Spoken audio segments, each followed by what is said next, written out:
Hey, welcome to Cal Free Kicks. Today's video is all about a drop that's been out for a little while now, but they've intrigued me so much that I thought I'd pick up a pair and do a little bit of a later review, but it is the Saucony Tombogo collab and what they've called the Butterfly.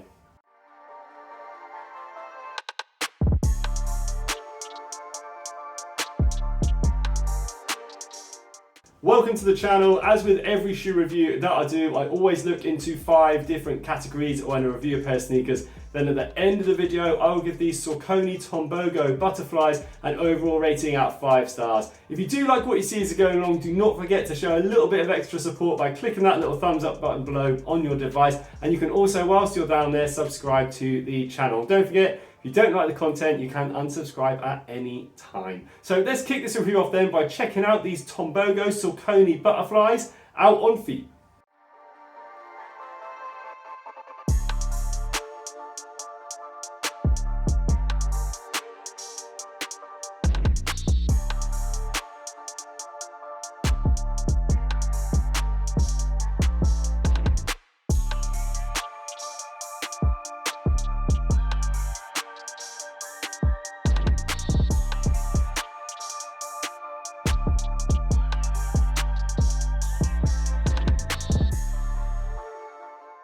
So this collaboration between fashion designer Tommy Bogo of Tombogo and Saucony has really intrigued me because I just wanted to see if something that comes from kind of high fashion does really have use as an everyday lifestyle sneaker and has got the right utility and functionality for us to wear every day. For me, unfortunately, they don't, and I want to explain to you why. But before I explain that, I need to explain the fact that this shoe here, with this all-in-one kind of foam upper with all these cutaways and the Saucony branding here, on top of this Power Run foam midsole that also has these hardened rubberized units towards the toe and towards the heel on the outsole of the shoe for extra durability.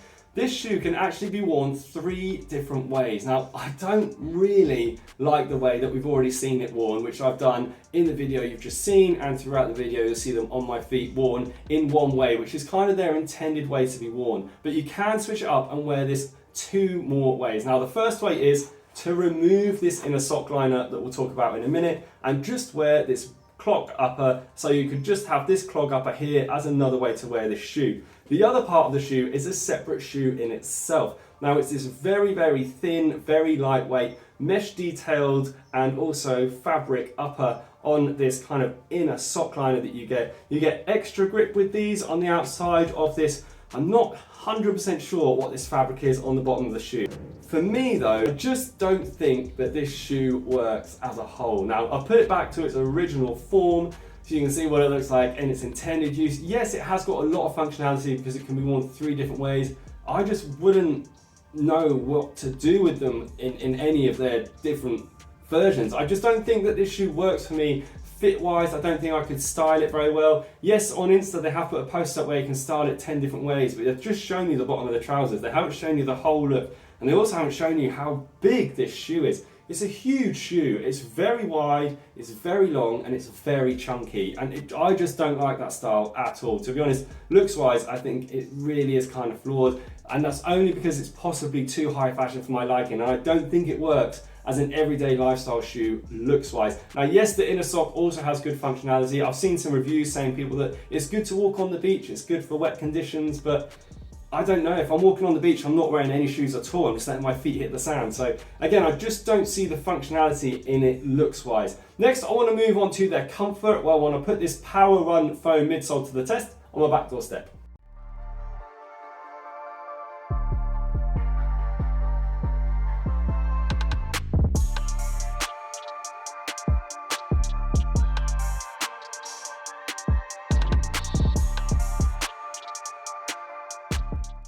You can see from the step test that sadly this Butterfly from Tombogo and Saucony really did not offer much responsive bounce back and give at all. This Power Run foam midsole is incredibly firm to the touch and also incredibly firm when you're wearing it under your feet. I was expecting really soft, cushioned, bouncy walking when I was wearing these, and I just didn't get that at all. And the extra rubberized elements that you've got on the sole of the shoe towards the toe, I could almost feel that additional firmness under my feet when I was wearing them, and I really didn't like that feeling at all.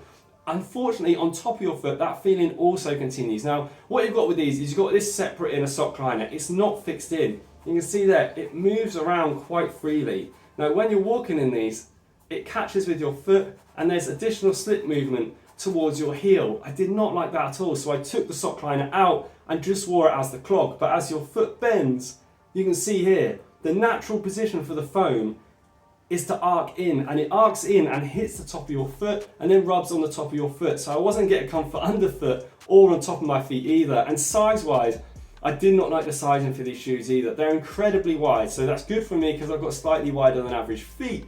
But lengthwise, they were very short.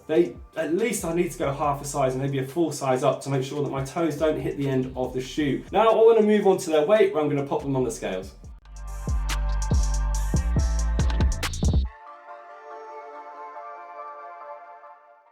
So a high point for the butterflies is their weight. They come in at 309 grams, which is an incredibly lightweight pair of shoes. Now, if you took this inner sock liner out, I'm sure that would drop by about 15-20 grams. So you're going to be getting an under 300 gram pair of shoes, which is, I would class as incredibly lightweight. If you've not seen one of my videos before, anything below the 350 gram mark for me is a lightweight sneaker, and anything above that starts to get in the heavyweight category, and anything above 400 grams is really heavy. So for me, these have a really nice weight to them. Now I want to move on to the breathability test, where I'm going to pump this foam clog full of smoke to see how breathable it is.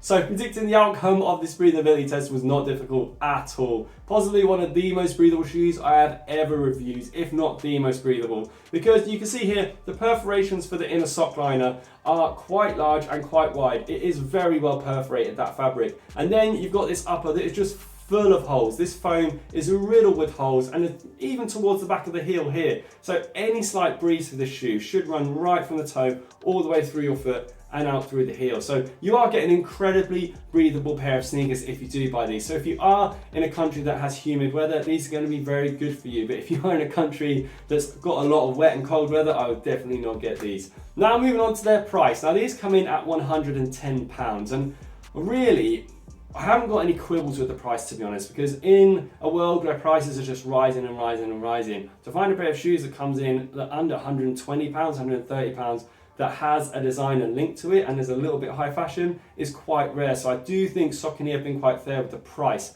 But overall, I can't give these shoes any more than 2 stars. And that 2-star rating is only there because they're incredibly breathable, and I think the weight is okay, and I think the price is a bit of alright as well. But for me, the comfort and the looks just really let them down. They're not for me, to be honest. You might see these and think they are the nicest shoes aesthetically you have ever seen, and they look great on feet, and you can stylize them 100 different ways. I personally can't see that when I look at these and when I have these on feet. When I compare them with other shoes that I've got in my collection, I'm just like, what am I going to wear these with? I have nothing. And also, if I do have to go half a size up, another full size up, I just think they're going to look way too big and way too clog-like, to be honest. I don't want my shoes to look like this, unfortunately. Now, if you've liked what you've seen, please do not forget to give the video a thumbs up right before you go. You can also follow me on Instagram. Hope to see you again soon. Bye.